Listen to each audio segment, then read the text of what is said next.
Right. Hey, friends, Donovan here. So today's conversation, this is going to be really interesting, and this is sort of a conversation that is kind of spurring off of an episode I did with the director for the National Association of Professional Band Instrument Repair Technicians, called NAPBERT for short.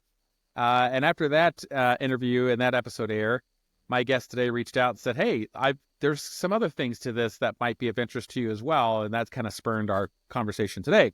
So my guest today is Aaron Moss, and Aaron is a repair technician for the Stockton Unified School District, and that is in California. He also owns his own repair shop as well that he does repair for other stores and other people as well. He's a NAPBERT vice president and is also on the board of directors for District 7. And today we're going to talk primarily about how to expose students to the field of band instrument repair, and then even ways that schools could start incorporating some of this exposure into their curriculum and the potential funding for that. So without further ado, I'm gonna bring Aaron in here to the conversation, and let's kind of dig into this. So Aaron, welcome first of all to the podcast. Thank you. So let's talk a little bit about this. Maybe let's start with, and I'll let you largely direct this, but just to get the ball rolling, tell me like why this began. This idea of like, hey, let's teach high school kids how to repair band instruments. What was the impetus behind this? It basically started by our one and only music store in our town that did our district repair since the 50s. They were going to retire, which is kind of a common story sometimes through the industry. Mm-hmm. They're going to retire. I had been taking our instruments to them for years on the basis of my repair background. I would do the small things that the district didn't have tools for, and he would do the larger fixes, mainly a lot of dent work and stuff with the dent machines and things like that. So he approached me, I think it was like late 16, early 17, and basically said, hey, we want to shut down and retire. The district needs to figure out what they want to do. And so I went to my boss, the head of music for our district, and said, well, with my repair background, why don't we look at doing something in-house? Mm-hmm. Because our closest repair shop at that point was about 50, 60 miles away. So she liked the idea of doing things in-house. It was, how do we go about it? Well, at that particular time in our district, CTE was becoming a really big thing, career technical education. All kinds of classes were popping up, and there was funding through Perkins for this. So the biggest hurdle was there was no class written. Mm-hmm. Okay. Mm-hmm. About this same time, I became a NAPBERT member. So I'll kind of tell a few stories intertangled with all of this. So ended up going to my first NAPBERT conference, is how this is all intertangled. Mm-hmm. Met Joe Stroll. He's the originator of high school instrument repair classes out in Arlington, Texas. Met him. Again, backing up, I told my boss it could be viable, CTE. Well, I took this idea with me to the first clinic, or conference, pardon me, that we went to. And some people said, well, you need to go talk to Joe. Sat down and talked to Joe, as we do at the conferences out in the lobby and those kinds of things, that after hours, mm-hmm. and got the kind of lowdown on how he was working. He was funded by Music and Arts. He wasn't necessarily funded by dollars through the school district. So I was looking at making this a model, being a 24-year band director and knowing all those kinds of things, and then transferring and moving into repair. I thought, okay, I'm going to look at this with school dollars, not going and finding a sponsor or private dollars. Mm-hmm. So went back, explained to my boss kind of what I learned at conference, sat down with the head of CTE for our district to find out what I needed to do. There was nothing on the books for my kind of class. So between my boss and myself, we researched in the state of California there was a bicycle repair class in Santa Cruz at, I believe it was Santa Cruz High School in the Santa Cruz district. And the first thing is there's the footprint. If you can repair a bicycle, you can repair an instrument. Mm-hmm. So I ended up paralleling a lot of the stuff that was in the bicycle class and applying it to the band instrument repair trade. Got it all written up. Took about 6 to 9 months of that school year, most of the school year, got it written up, and it's approved. There's 4 courses on the books for the state of California through the Department of Ed in Sacramento, a woodwind class, a brass class, a string class, and a percussion class. So those 4 classes can be approved by any school district in the state of California as a CTE and or a VAPA, Visual and Performing Arts, which is just a straight elective.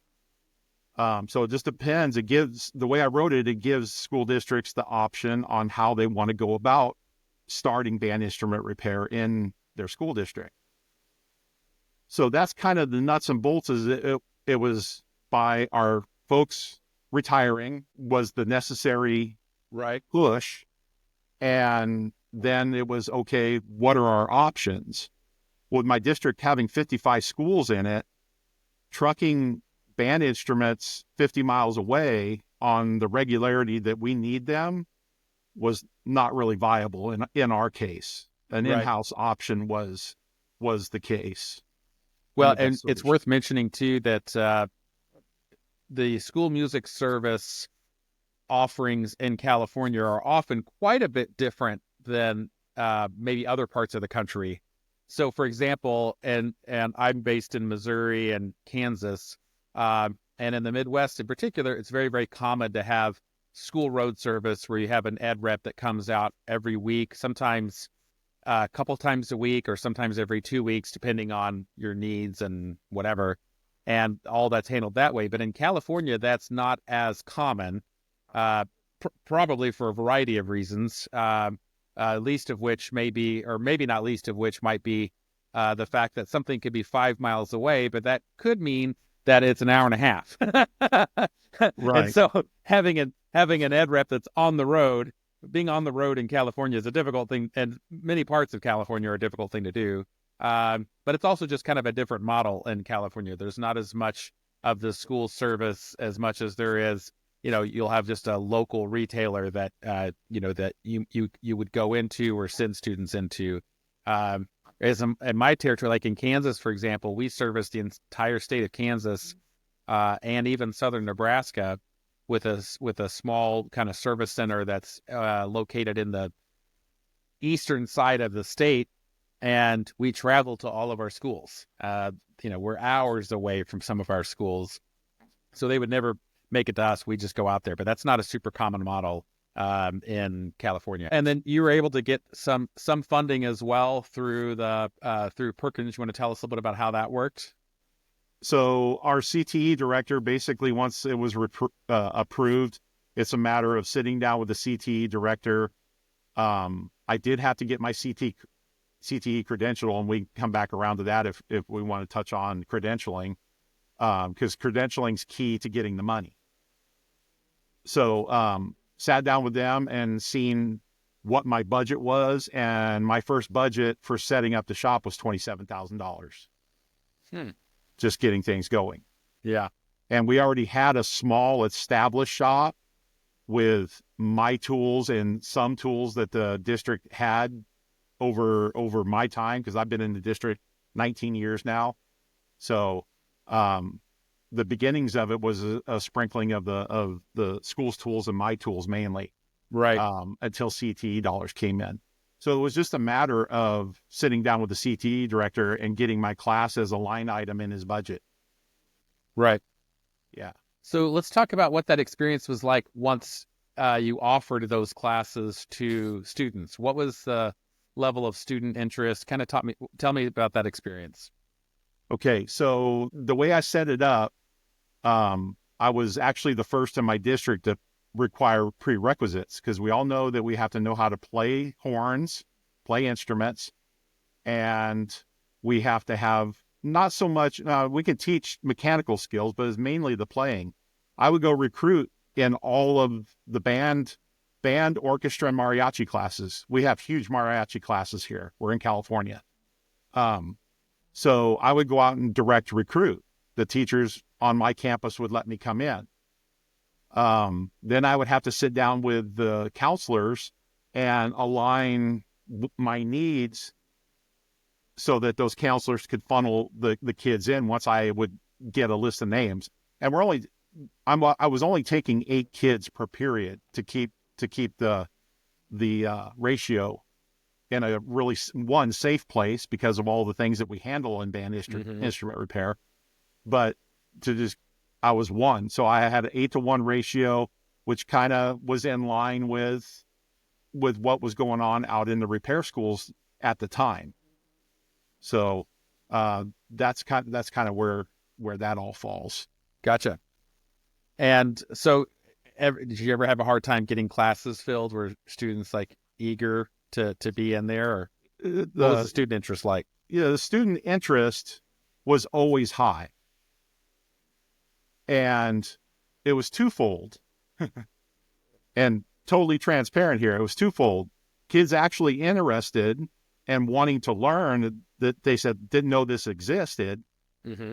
But then after 1 year of doing it and the band directors got wind of it and how it was working, they wanted to have their kids in my program so that once they went through one of my classes or whatever, they could start teching stuff in their classrooms better.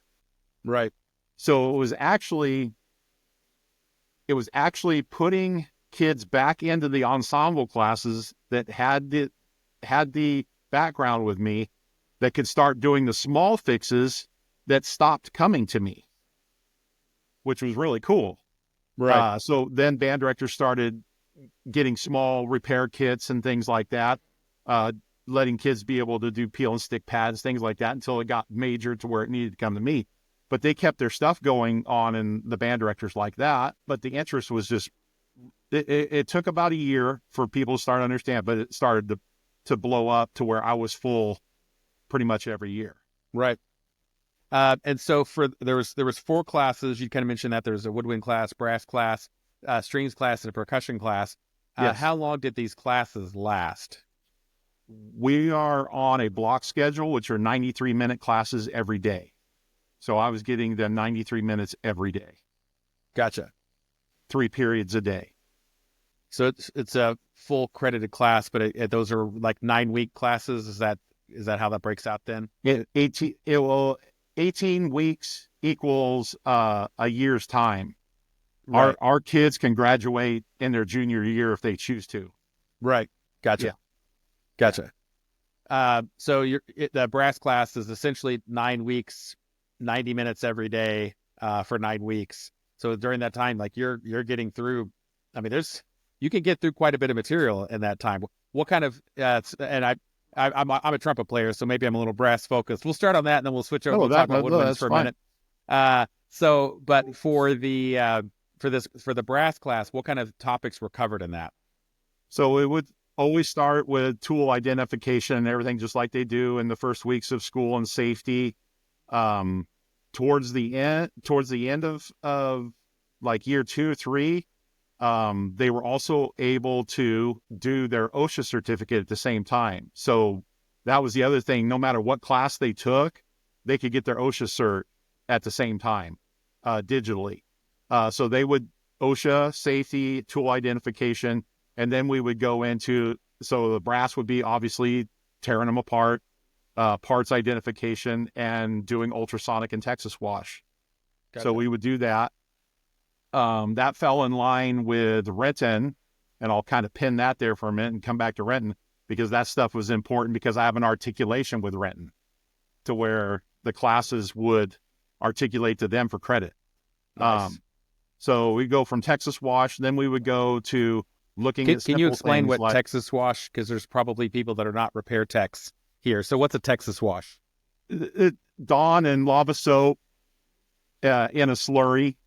Right. And with scrub brushes, whether they're manual scrub brushes or I use an electric power drill. Some people use a pneumatic power drill. and you're basically scrubbing out the inside with that Dawn Texas wash, and you degrease it with some Zep or Simple Green also to get the grease cut off. I have a barrel that we can dip in for degreasing before you go into wash and all those kinds of things. Yep. Gotcha. Okay. Yeah. So from those kind of washes, we would go into looking at, okay, simple things, replacing felts, replacing water key corks, start with the basics and then work forward. Once they got those things done, then we would go into, okay, small dents, not crushed bells, things like that, but small dents and how to get them raised up, how to use dent balls and how to graduate them and all those kinds of things. From dent balls and small dents, we would go to maybe if there's a small little curl on the edge of a bell and be able to put it on the bell iron and work that out on the wire ring. Those kinds of things. Up to then, once the kids were kind of good with that and showed aptitude for that, then we would go start to talk about solder. And then then we back up with safety on flames and all of those. So a lot of even though we cover safety in the beginning, when we get to a certain technique that needs something new, Sure. Okay, let's stop and talk about the safety of this. And then they have to get checked off on the safety of it. So once we got into the little hand burner torches to the argon tank, or not the argon tank, to the settling tank, we would go through that.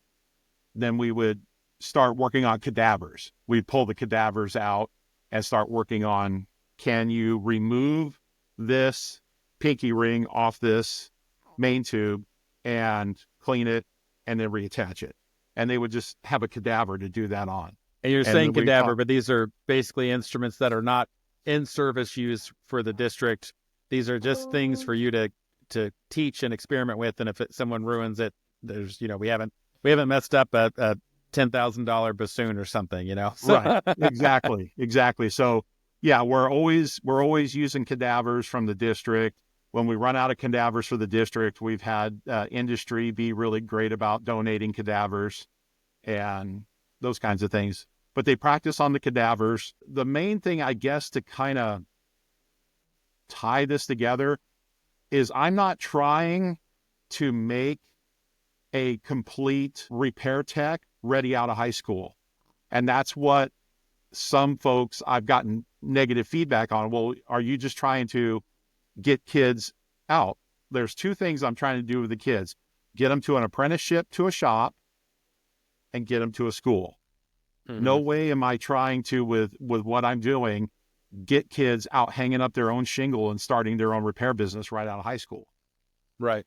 Yeah, I'm trying to advocate for the knowledge of this industry, that it's a viable job, and that these are the two avenues that you can now move from where you're starting here. I would get phone calls fourth quarter every year, just like the repair schools. I would get calls fourth quarter from stores within a 50 to 100 mile radius of me. What seniors do you have that are ready and about to graduate out of high school, and have they been in your program all 4 classes? Yeah, I got so-and-so, so-and-so, so-and-so. And they'd literally call me during class, and I'd be on my cell phone because I know who they were. And, hey, do you have somebody? And I'd literally put it on hold for a minute and say, so-and-so from, XYZ music store is looking for somebody, and they're offering my seniors a job right now. Does anybody want to talk to? And I'd literally hand my cell phone to them. Yeah. And let them talk to them. Yeah. So it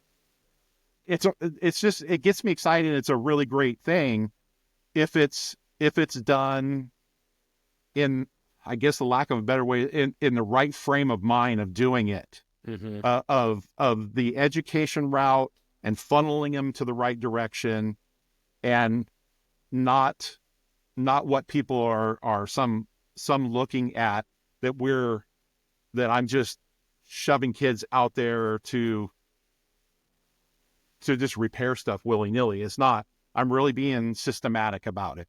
Right. Yeah. Yeah, you're trying to basically kind of whet their appetite and see if there's an interest there.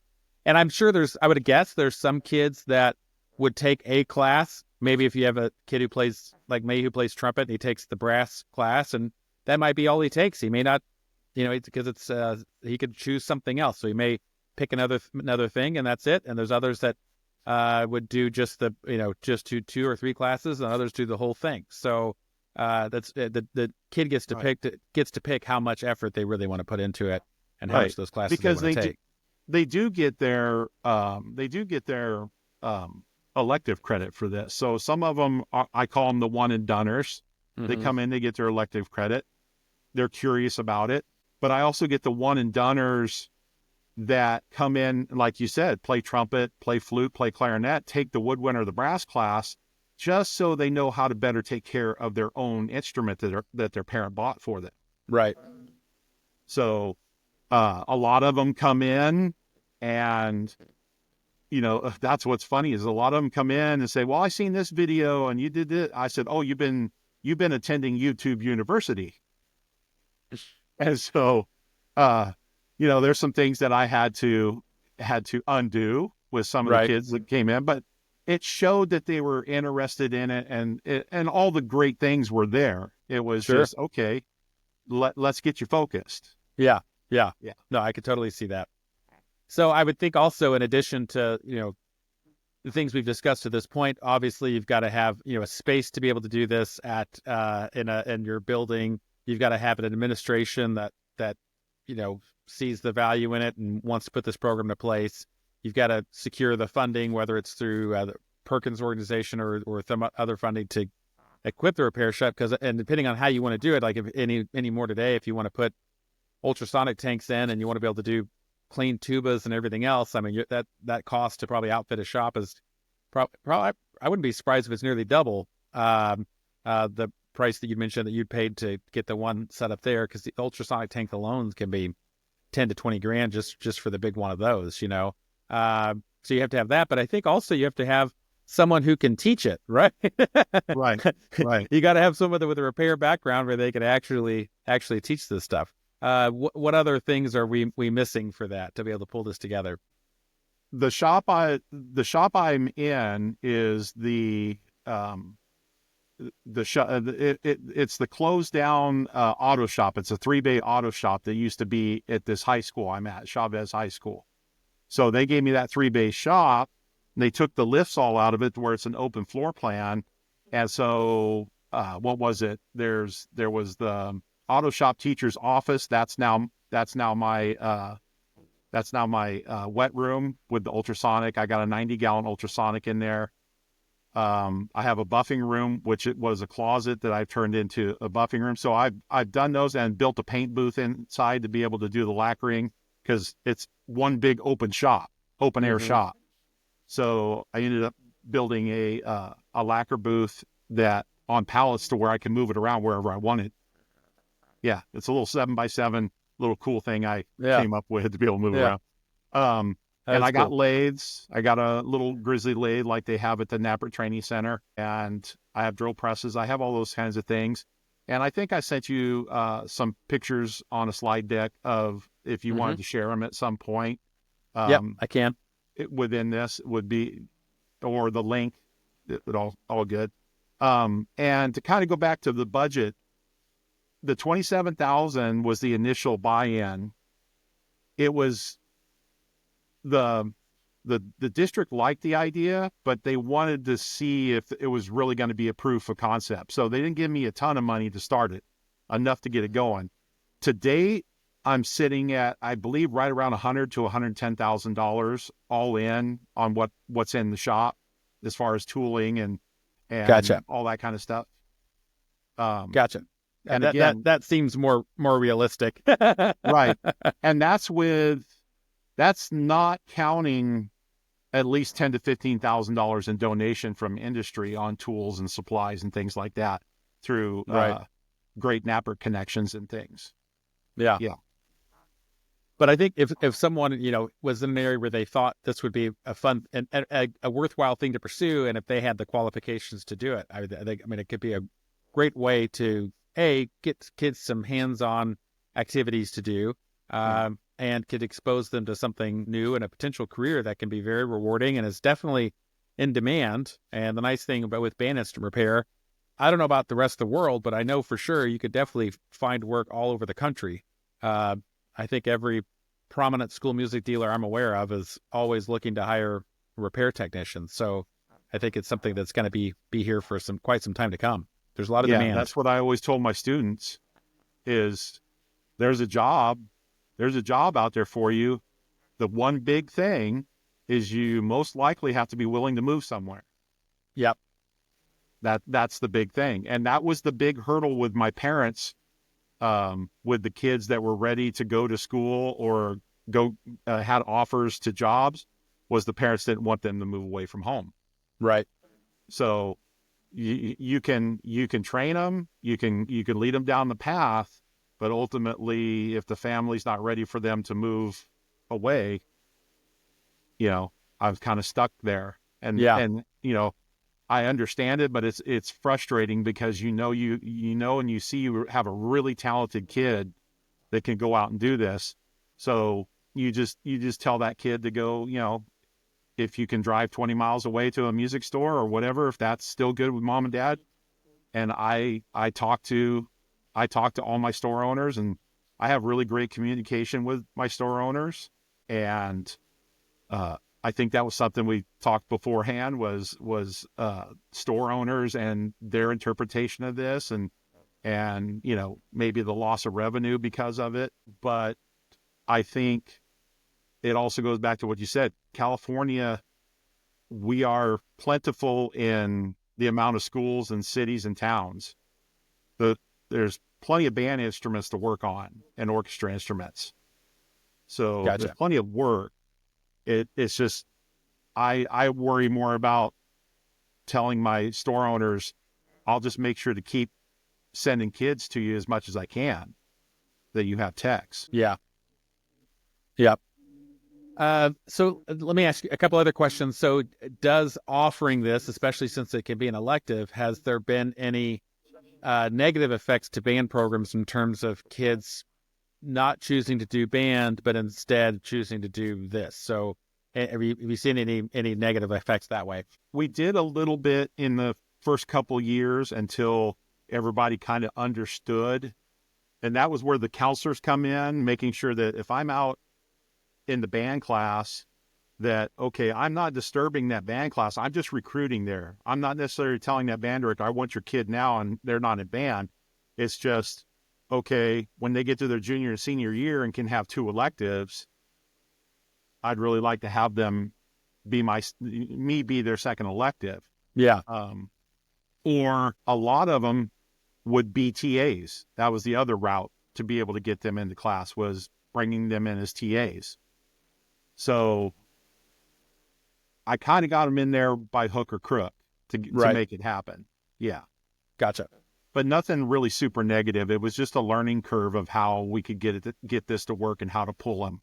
But between band, orchestra, and mariachi, filling 8 seats was usually never a problem. Gotcha. Yeah. Gotcha. Okay. You've got a whole slide deck that kind of goes into some of the nuts and bolts and details, which I can share the link for that, because you've got, more detail, more explicit detail, even some examples of like the syllabus and kind of class outlines, just to kind of give folks some examples. So in the show notes, I'll be sure to include the link for that. Okay.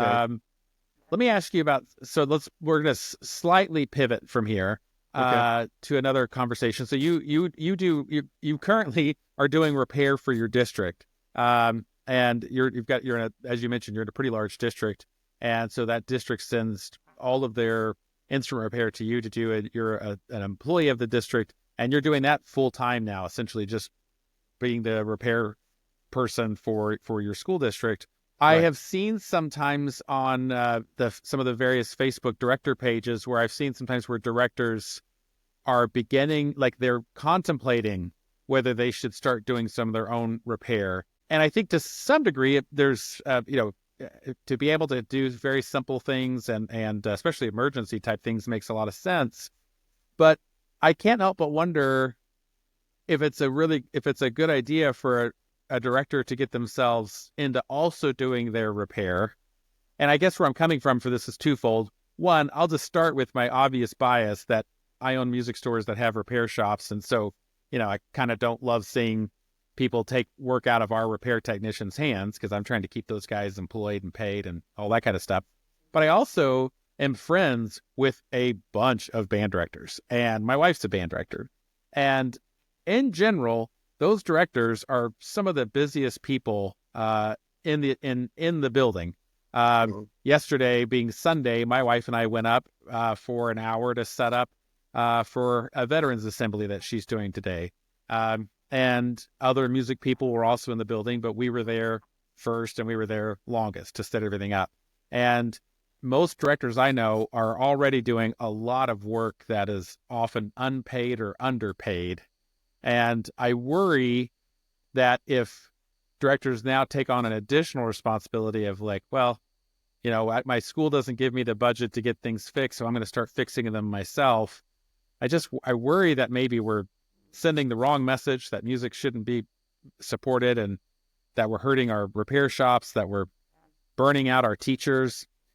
Give me your feedback and thoughts on that. I totally see your side of things. Being a band director, my very first job, there was no repair budget. So during the summer, I would come in to the closest local music store and help them do scrub outs, and I started learning. Mm-hmm. It was one of those things where I either had to take the instruments and pay for them out of my pocket because the district didn't have any money or budget it in the first place, or learn it myself and keep stuff going. So that's where I started with this whole line of thought here. So I can see the band director side of necessity to keep their program going, but I also see your side as the businessman is, that's taking business out of my shop.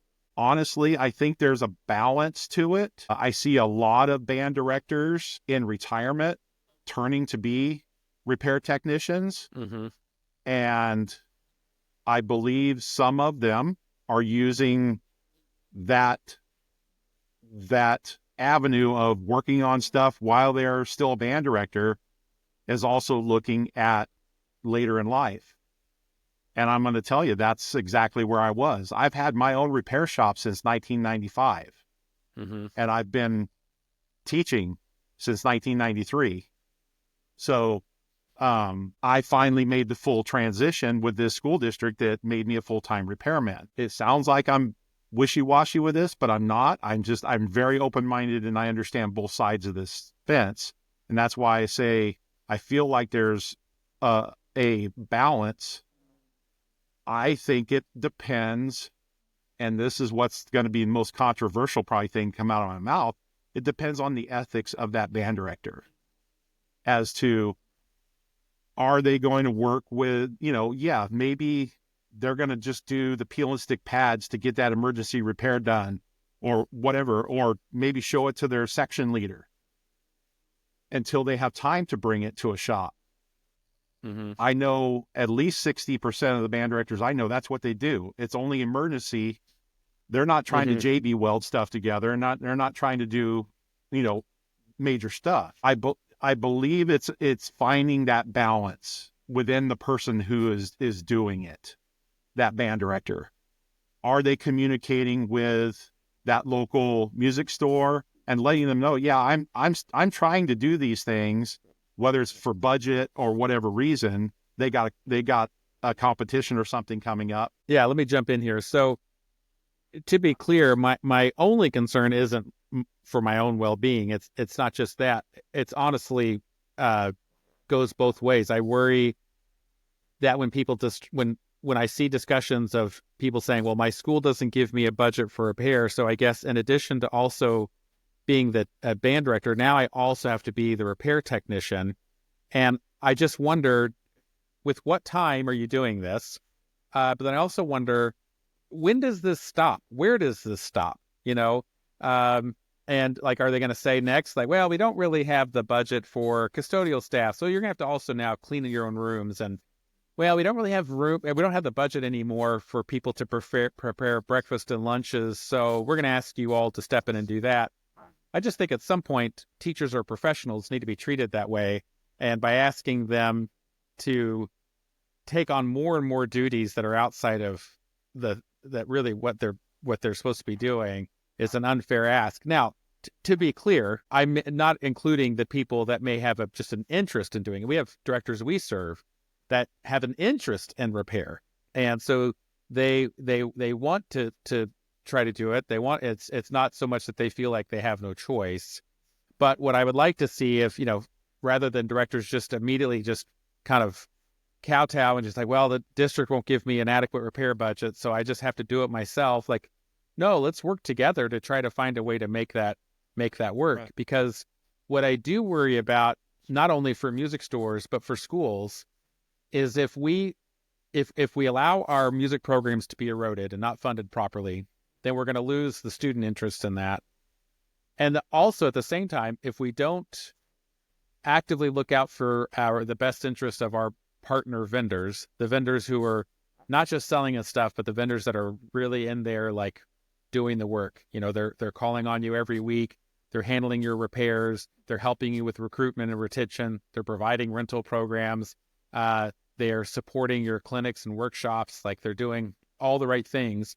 Like, you want that to continue, because right. As our industry benefits so much from those people that do a good job with that. And I think a lot of school music dealers are very active and very supportive. So I think you want the school music dealer to be an advocate for the educator, so that the educator is getting the support that they need from the district and from the community. But I think the music store would also like to see the educator like supporting the music store. And whether it's one of these situations, which I don't have an issue with I don't have an issue with any of this, to be clear. But I love the idea of the classes for the high school students. I think that's a great thing. But it rings the bell of similarity of like, gosh, it's one could see how that could kind of progress further to like, it's another thing coming out of our local music stores. And as we lose those things, those local music stores may cease to exist, which means no more local repair, no more school service, no more support for our conventions. Like, there's a lot of things that go away with that, things that I think are really, really important. So I just want to make sure that as we try to solve these things, that we work as partners together and that we don't erode each other's livelihood and the long-term success of this activity that we all care so deeply about. So, because my biggest ask during breaks, whether they be winter break, spring break, summer, my biggest ask from band directors is, can you do a professional development on band director friendly repairs? Yep. We do a lot of that too. Right. So I'm doing a lot of that, to the point where we're looking at least a week, maybe 2 weeks of offering them at the Knappert Training Center for band directors as like a summer course. So it's out there, it's active. And like I said, I'll come back. I think it's how it's taken by that band director and in the situation that they're in, and how they already bring business to their local music store. I know band directors that don't have necessarily a repair budget, but they have supply budget. Mm-hmm. So they're spending those dollars still with the music store, but they're not able to spend repair dollars. Mm-hmm. And I know if those band directors had the repair dollars, that store would be getting them. So it comes back to your point too, is, okay, how can we also maybe at that professional development, how can we possibly talk to them about, all right, how are you approaching your head of music or whoever your principal or whatever, who's holding the dollars to get you a repair budget? How have you gone about that? Can we help you come up with ways to advocate for yourself on that front? All we can do is keep the conversations going and try to keep, conversations and education with everyone on advocating for their program or whatever the cases may be. But I'd much rather, if the band director is going to do something, I'd much rather take that PD time and show them how to do it right than them butcher an instrument. Oh, absolutely. Yeah, So, absolutely. And I think you bring up a great point that like during that PD time or just that a general partnership in where if a director needs assistance and how to advocate for themselves or for their program, to find partners that will help with that. And you'll probably find, if you've got a good school music dealer in your territory, you'll probably find them very willing to like help you make that argument.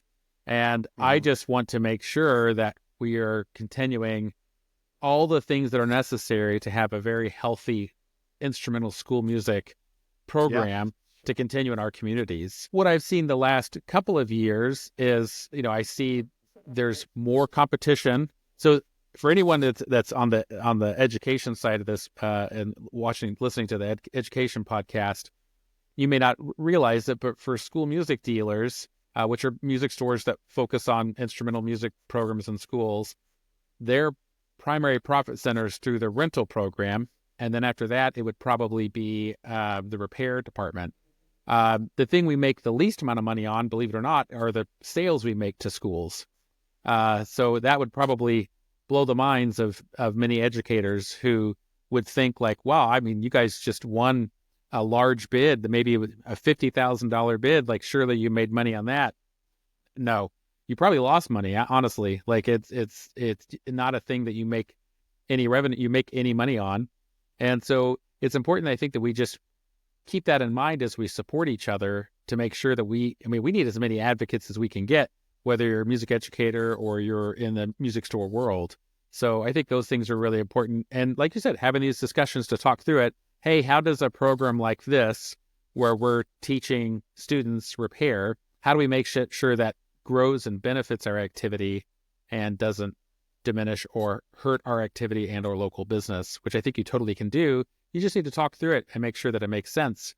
The other thing that I worry about too, and this even happened to you a little bit, whereas sometimes our commitment from our schools for things can be fickle.